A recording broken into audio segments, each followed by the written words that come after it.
대상포진 정말 흔한데 의외로 후유증이 꽤 많이 남아서 짧게는 몇 달, 길게는 수십 년씩 고생하는 분들이 꽤나 많이 있습니다. 대상포진은 빨리 항바이러스제를 투여하면 할수록 후유증이 줄어듭니다. 그러니 빨리 진단하는 것이 중요한데 의외로 대상포진인 줄 모르고 초기 골든타임을 놓치는 경우가 있습니다. 오늘 이 영상을 보시면 초기 대상포진 증상을 잘 알 수 있게 되고 초기 대상포진 증상을 놓치는 일이 없을 거라고 생각합니다. 끝까지 영상 시청 부탁드립니다.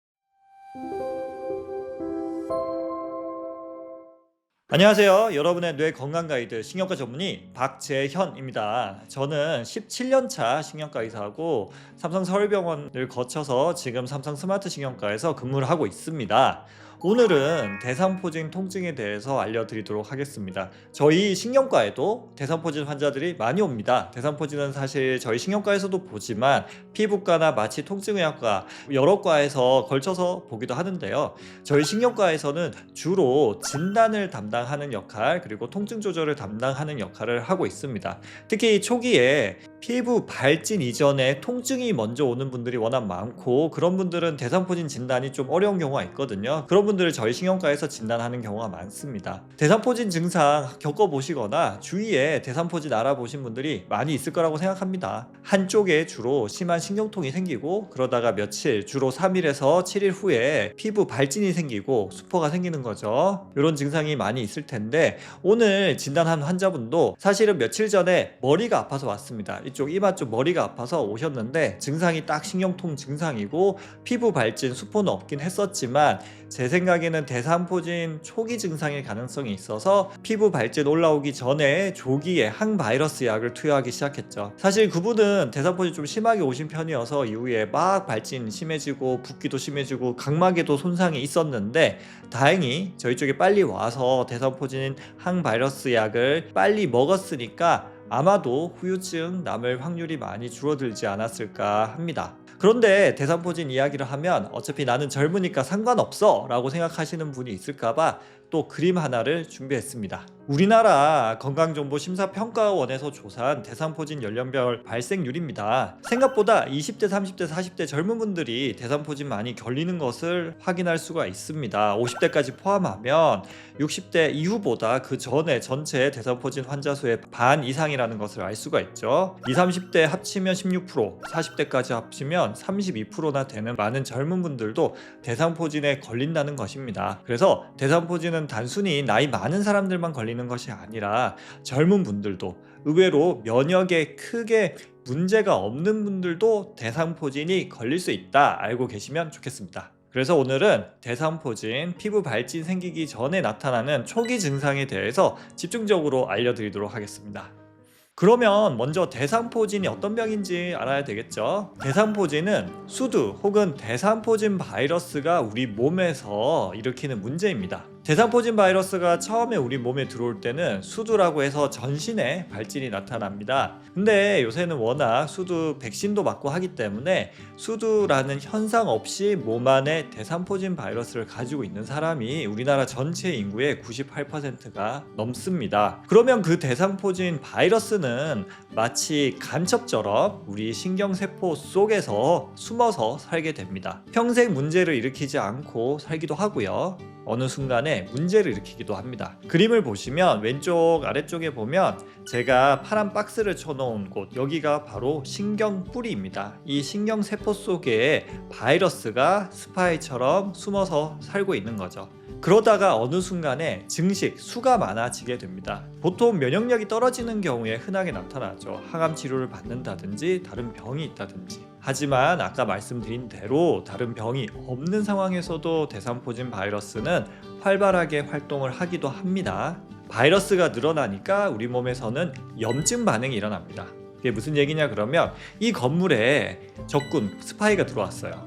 그래서 수가 늘어나고 있으니까 우리나라 군대가 출동해서 스파이들을 쏴 죽여야 되겠죠. 그런데 우리 몸의 면역 시스템은 그렇게 정교하지가 않습니다. 와서 한 명 한 명의 스파이를 총으로 쏴 죽이는 게 아니라 이 건물에 스파이가 숨어 있다라는 정보가 전달이 되면 군대가 막 출동을 해서 이 건물에다가 폭탄을 투하해서 이 건물 자체에다가 손상을 줍니다. 그래서 그 안에 있는 스파이까지 같이 죽여버리는 게 우리 몸의 면역 시스템이 하는 역할입니다. 그러다 보니까 처음에 바이러스가 증식을 하면서 신경 쪽에 염증이 생기게 되고요. 신경 염증이기 때문에 신경 통증이 생깁니다. 신경 자체가 우리 통증을 전달하는 조직이기 때문에 신경 통증은 찌릿찌릿하기도 하고 쑤시기도 하고도 이런 신경 통증이 먼저 생기고요. 그림에 보는 것처럼 바이러스가 이제 증식을 해서 점점 수가 늘어나면 신경을 타고 이동을 합니다. 이 건물에서만 있는 게 아니라 이제 건물 밖으로 나가는 거죠. 이렇게 늘어난 바이러스는 피부까지 도달하게 되고, 그러면 피부에 염증을 일으켜서 피부가 빨갛게 되거나 피부에 물집이 잡히는 수포가 생기게 됩니다. 이게 이제 대상포진에서 보이는 피부 발진인데, 신경에서 증식을 하고 피부까지 도달하는데 짧게는 3일, 길게는 7일 정도 걸립니다. 물론 통증이 거의 없이 발진이 먼저 나타나는 경우도 있습니다. 신경 자체의 염증은 별로 심하지 않으면서 피부에만 염증을 일으키는 경우도 있지만, 좀 더 흔하게 일반적인 경우는 신경 염증 때문에 신경 통증이 먼저 있다가 며칠 후에 피부 발진이 나타나는 거죠. 왜 이렇게 차이가 나는지 이해하셨을 거라고 보고요. 그래서 다음 그림을 보면 이 대상포진 피부 발진이 이제 있는데, 대상포진, 띠 모양 포진이 생깁니다. 왜? 신경이 이런 식으로 분포하기 때문입니다. 신경이 각각 따로 있는 게 아니라, 그 다음 그림을 보면 신경이 척추에서 길게 뻗어져 나오는 거 보이시죠? 그래서 이 신경 분포를 따라서 피부에 발진이 생기니까 대상포진 피부 발진은 띠 모양으로 길쭉하게 나오는 경우가 많습니다. 그렇게 해서 피부까지 도달한 대상포진은 그 다음 그림에 보는 것처럼 이렇게 수포가 생기는데, 여기서 보이는 수포는 주로 이렇게 그룹져서 여러 개가 뭉쳐서 이런 식으로 수포가 생기는 경우가 많이 있죠. 이러한 수포가 생기면 사실 대상포진 진단은 그렇게 어렵지가 않습니다. 그런데 오늘 말씀드리려고 하는 것은 이런 특징적인 수포 이전의 증상에 대해서 좀 더 얘기를 나눠볼 거예요. 대상포진은 처음 그림처럼 이렇게 몸통에 오는 경우, 배라든지 가슴이라든지 등에 오는 경우가 많이 있지만 그 외 장기에도, 그 외 팔다리나 얼굴에도 올 수가 있습니다. 그림에 보면 얼굴에 온 대상포진이죠. 얼굴의 신경 분포를 따라서 이렇게 대상포진 오기도 하고요. 위에 얼굴이 흔하게 없지만 밑에나 뒤통수에도 오기도 합니다. 팔다리에도 올 수도 있는데, 그림에 보는 것처럼 팔을 따라서 길게 대상포진이 오기도 하고 통증이 심하게 옵니다. 그래서 이제 본격적인 얘기를 한번 해보도록 할게요. 자, 대상포진의 초기 증상, 즉 피부 발진이 생기기 전에 나타나는 초기 증상을 알려드릴게요. 첫 번째, 신경 통증이 생깁니다. 찌릿찌릿하거나 쑤시거나 전기 통하는 듯한 특징적인 신경 통증입니다. 바람이나 옷에 스치기만 해도 깜짝깜짝 놀랄 정도로 심한 통증이 생기고요. 어떤 사람들은 가려운 느낌이 들거나 화끈화끈한 느낌이 들기도 합니다. 처음에는 단순 근육통으로 생각할 수도 있는데, 사실 겪어본 사람은 아는데 이것은 단순 근육통이나 관절통하고는 느낌이 완전 다르다고 할 수 있습니다. 이러한 신경 통증이 잠깐 있다가 없어지는 게 아니라 2-3일 이상 지속이 된다, 이건 이상하네 생각을 하셔야 됩니다. 두 번째 특징입니다. 대상포진은 한쪽에만 생깁니다. 절대로 양쪽에 오지 않습니다. 아까 제가 신경 분포를 따라서, 신경을 따라서 염증이 생긴다고 말씀을 했죠. 우리 신경은 왼쪽 하나 오른쪽 하나 이렇게 나가기 때문에 한쪽에만 생기지 왼쪽 오른쪽 동시에 생기기는 매우 어렵습니다. 그래서 양쪽에 생기는 신경통이다? 그러면 대상포진 아닐 가능성이 높다, 이렇게 생각을 하시면 됩니다. 자, 세 번째 초기 증상입니다. 신경통증이 피부 분절을 따라서 띠 모양으로 온다. 이게 제일 중요합니다. 자세한 설명을 위해서 그림을 보여드릴게요. 우리 몸 전신에 있는 신경의 분포, 피부에 나타나는 신경 분포, 피부 분절이라고 합니다. 보면 가슴이나 배는 좌우로 길게, 옆으로 길게 있고요. 팔, 다리는 위아래로 길게 있는 것을 확인할 수가 있습니다. 그래서 대상포진의 통증 혹은 피부 발진은 이 분포를 따라서 옵니다. 위아래로 한두 개는 건너갈 수가 있지만, 예를 들어서 가슴에 있고 배에 있고 팔에 있고 다리에 있고 이렇게 멀리 떨어져서 올 수는 없거든요. 그래서 이 통증이 생겼을 때 이 그림, 피부 분절 검색을 해서 이 그림을 찾아보고 이 그림이랑 같은 분포로 통증이 있다. 그러면 대상포진 가능성이 높은 거죠. 하나하나 자세히 볼게요. 가슴이나 배 부위는 이런 식으로 좌우로 길게 있다. 이렇게 특징이고,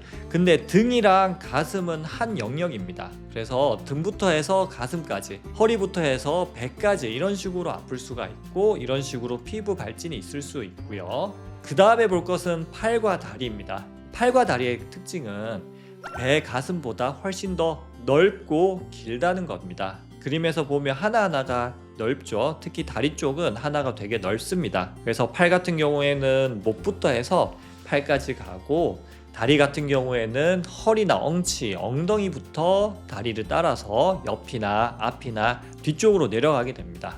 근데 중요한 게 또 있습니다. 팔다리가 아픈 더 흔한 원인이 뭐냐? 바로 목 디스크와 허리 디스크죠. 목 디스크, 허리 디스크도 신경 뿌리에 생기는 문제이기 때문에 대상포진에서 나타나는 것과 같은 위치를 따라서 같은 통증이 있습니다. 그래서 대상포진 초기에 발진이 없는 상태에서는 목 디스크, 허리 디스크랑 구분하기가 상당히 힘듭니다. 저도 어느 날 갑자기 환자가 엉치부터 해서 저리다고 하면 허리 디스크부터 먼저 생각을 하지 대상포진을 생각하진 않거든요. 그래도 환자분들의 면역 상태라든지 증상이라든지 얼마나 갑자기 생겼냐, 예를 들어서 평소에 허리가 안 좋다가 이렇게 아픈 거, 평소에 허리가 완전히 괜찮았는데 아픈 거, 특히 여기 위쪽은 별로 안 아픈데 엉치부터 해서 뒤쪽 아니면 앞쪽으로 아프다 라고 하면 먼저 면밀하게 피부 발진이 생기는지 한번 보셔야 됩니다. 직접 보거나 뒤쪽은 거울을 통해서 보거나 가족한테 봐달라고 하세요. 저 같은 경우에도 환자분들이 오면 피부를 꼼꼼하게 관찰해 봅니다. 그리고 면역력이 떨어져 있으면 디스크가 아니라 대상포진 가능성이 있으니까 병원 진료를 보는 게 좋겠죠. 그래서 팔다리에 오는 대상포진은 초기에 목 디스크, 허리 디스크랑 구분하기 힘들다, 좀 알고 계셨으면 좋겠고요. 그 다음에 제가 꼭 말씀드리고 싶은 것은 바로 얼굴에 생기는 대상포진입니다. 얼굴 피부 신경을 보면 3차 신경이라고 해서 세 가지 이제 분지로 나눠주는데요. 그림에서 보듯이 눈 쪽부터 해가지고 요 위쪽, 눈 이마 쪽에 안신경 영역이 있고요. 그 다음에 상악, 이제 코 옆쪽으로 영역이 있고, 그 다음에 하악, 귀 아래 턱까지 연결된 영역이 있습니다. 이 영역 중에서 제일 흔한 것은 제일 첫 번째 안신경 영역이 흔합니다.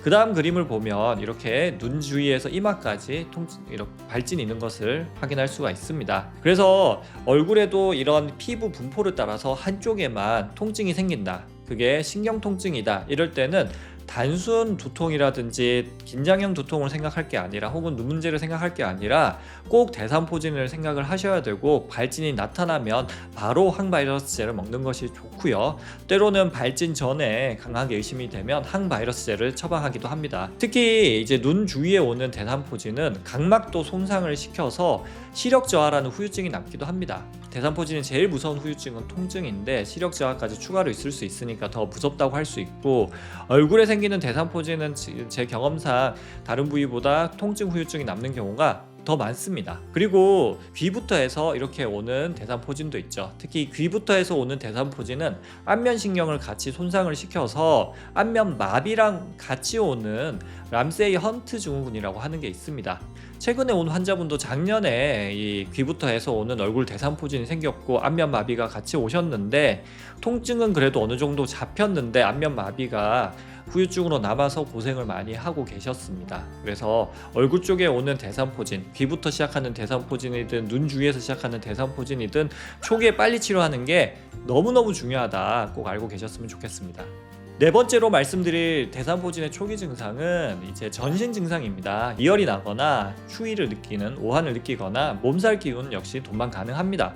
그래서 한쪽에 좀 신경 분포를 따라서 신경 통증이 있으면서 몸도 으슬으슬하고 몸살 기운도 있다, 이러면 대상포진 가능성이 더 높아지는 거죠. 물론 이거는 다른 감기라든지 다른 이유로 이런 경우도 많이 있으니까 네 번째 증상만 가지고 대상포진을 진단하기는 현실적으로 어렵긴 합니다.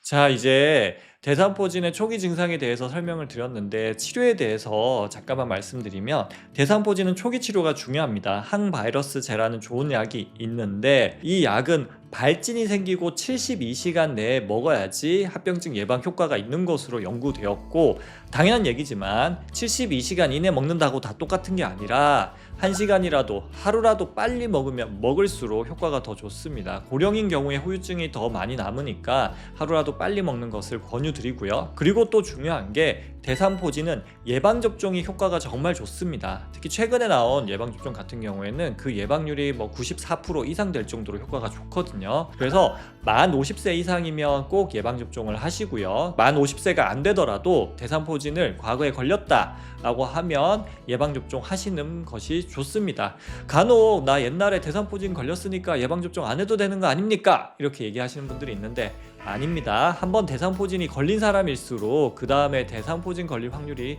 훨씬 더 올라가거든요. 그래서 과거에 대상포진이 걸렸다면 꼭 대상포진 예방접종을 하시길 꼭 당부드립니다.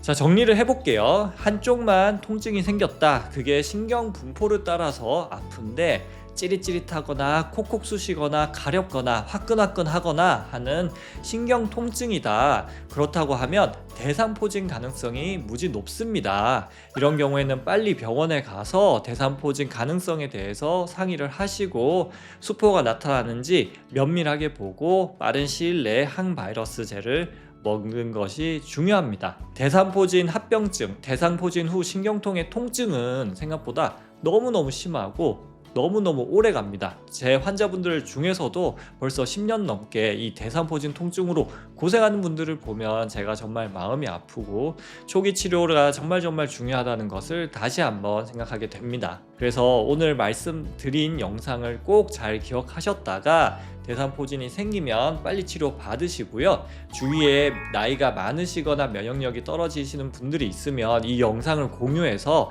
대상포진에 대한 지식을 꼭 같이 익힐 수 있도록 하면 좋겠습니다. 오늘 영상 도움이 되셨으면 좋아요, 구독 부탁드리고요. 다음에 또 다른 신경과 재미난 이야기로 찾아뵙도록 하겠습니다. 긴 영상 시청해 주셔서 감사하고요. 저는 신경과 전문의 박재현이었습니다.